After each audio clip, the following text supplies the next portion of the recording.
تعالیٰ علیہ وسلم مکہ فتح ہوا 20 رمضان المبارک 8ویں ہجری میں۔ اس کی میں تھوڑا سا واقعہ آپ کو سنا دوں۔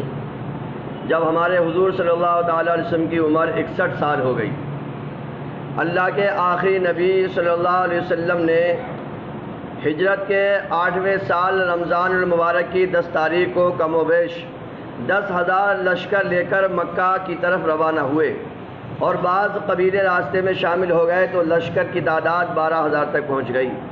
مکہ میں داخلے سے پہلے رسول کریم صلی اللہ علیہ وسلم نے فوج کو 2 حصوں میں تقسیم فرمایا۔ ایک حصے میں آپ خود موجود تھے، جبکہ دوسرے حصے میں حضرت خالد بن ولید رضی اللہ تعالی عنہ کی سربراہی میں دے کر دوسرے راستے سے مکہ میں داخل ہونے کا حکم فرمایا۔ اور مکہ میں پہنچتے ہی حضور صلی اللہ علیہ وسلم نے یہ ارشاد فرمایا کہ جو بھی ہتھیار ڈال دے اس کو امان دی جائے گی، یعنی مکہ میں جو انسان بھی ہتھیار ڈال دے گا اس سے کوئی الجھا نہیں جائے گا۔ جو اپنا دروازہ بند کر لے گا مکے میں انسان، اس سے بھی کچھ نہیں کہا جائے گا۔ اور فرمایا جو کعبے میں داخل ہو جائے گا اس سے بھی کچھ نہیں کہا جائے گا، اور جو ابو سفیان کے گھر میں داخل ہو جائے گا اس سے بھی کچھ نہیں کہا جائے گا۔ آپ کے اس اعلان رحمت نشان سے ہر طرف امن و امان کی فضا پیدا ہو گئی، خون کا ایک قطرہ بھی بہنے کا امکان نہ رہا۔ اللہ کے آخری نبی صلی اللہ علیہ وسلم فاتح مکہ بن گئے، مگر آپ کی عاجزی کا یہ عالم تھا۔ سورہ فتح کی ایک آیت تلاوت فرماتے ہوئے اس طرح سر مبارک جھکا کر اونٹنی پر بیٹھے ہوئے تھے کہ آپ کا سر اونٹنی کے پالان سے لگتا تھا۔ آپ نے اونٹنی کو بٹھایا، طواف کیا، حجر اسود کو چوما، پھر حکم دیا کہ بیت اللہ شریف سے تمام بت نکال دیے جائیں۔ جب تمام بتوں سے کعبہ پاک ہو گیا تو آپ اندر تشریف لے گئے اور بیت اللہ کے تمام گوشوں میں، تمام کونوں میں تکبیر پڑھی اور 2 رکعت نماز ادا فرمائی۔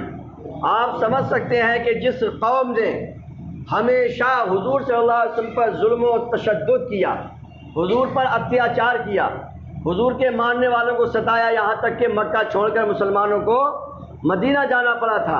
اب پھر 61 سال کے بعد حضور صلی اللہ علیہ وسلم مکے کو آپ نے فتح کر لیا، مکے کو جیت لیا، مگر پھر بھی آپ نے کسی سے کچھ کہا نہیں۔ اس کے بعد آپ نے حرم کعبہ میں دوبارہ دربار عام لگایا، جس میں تمام فوج اسلام کے ساتھ ہزاروں کافر بھی موجود تھے۔ ان کافروں میں وہ لوگ بھی تھے جنہوں نے آپ صلی اللہ علیہ وسلم پر، آپ کے صحابہ پر ظلم و ستم کے پہاڑ توڑ دیے، راہ میں کانٹے بچھائے، جس میں اطہر پر نجاستیں ڈالیں، قاتلانہ حملے کیے، آپ کے صحابہ کو شہید کیا، مکہ چھوڑنے پر مجبور کیا، آپ پر تہمت لگائیں، گالیاں دیں۔ الغرض وہ تمام ظلم تھے جو انہوں نے کیے تھے۔ آج وہ سب کے سب مجرم کی حیثیت سے آپ کے سامنے تھے۔ آپ چاہتے تو ان سے زبردست بدلہ لیتے، مگر اللہ کے آخری نبی صلی اللہ علیہ وسلم نے کوئی انتقامی کارروائی نہ فرمائی۔ آپ نے اپنے کریمانہ لہجے میں ارشاد فرمایا، لا تثریب علیکم اليوم فاذهبوا انتم الطلقاء، آج تم پر کوئی الزام نہیں ہے، جاؤ تم سب آزاد ہو۔ حضور نے سب کو معاف کر دیا۔ اپنے جان کے دشمنوں کو حضور نے بغیر کسی کنڈیشن کے، بغیر کسی شرط کے معاف کر دیا، اور تو اس کا کرنا یہ ہوا کہ فتح مکہ کے دوسرے دن بھی حضور صلی اللہ علیہ وسلم نے خطبہ ارشاد فرمایا، حرم کعبہ کے احکامات آپ نے ارشاد فرمائے، اور قیامت تک کے لیے حرم میں جنگ اور لڑائی کو حرام فرما دیا۔ آپ نے فرما دیا یہاں کوئی لڑائی نہیں ہوگی۔ اس کا اثر یہ ہوا، حضور کے اخلاق کا اثر یہ ہوا، بے شمار کافر حضور صلی اللہ علیہ وسلم پر ایمان لے آئے۔ تو یہ اسلام جو ہے وہ کردار سے پھیلا ہے، اسلام وہ ہے جو اخلاق سے پھیلا ہے۔ آج بھی اگر ہم وہی اخلاق پیدا کر لیں تو میرے دوستو، جتنے لوگ روزانہ اسلام قبول کر رہے ہیں، جوق در جوق اسلام کے دامن میں لوگ آج بھی سمانے لگیں گے۔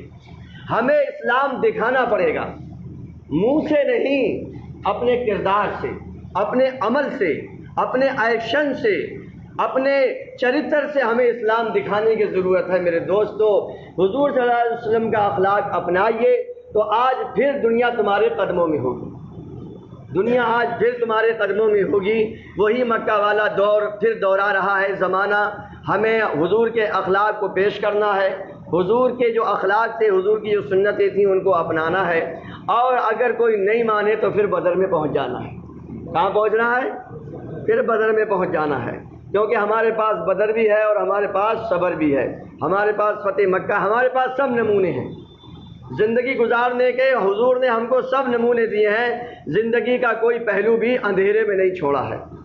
حضور اکرم صلی اللہ علیہ وسلم نے آج 20واں روزہ ختم ہونے جا رہا ہے، 2 عشرے ختم ہو گئے، تیسرا لاسٹ عشرہ شروع ہو رہا ہے۔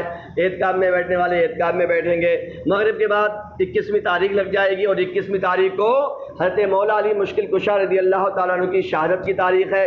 انشاءاللہ فجر میں اس پر بھی بیان ہوگا، ابھی یہیں پر ختم ہوتا ہے۔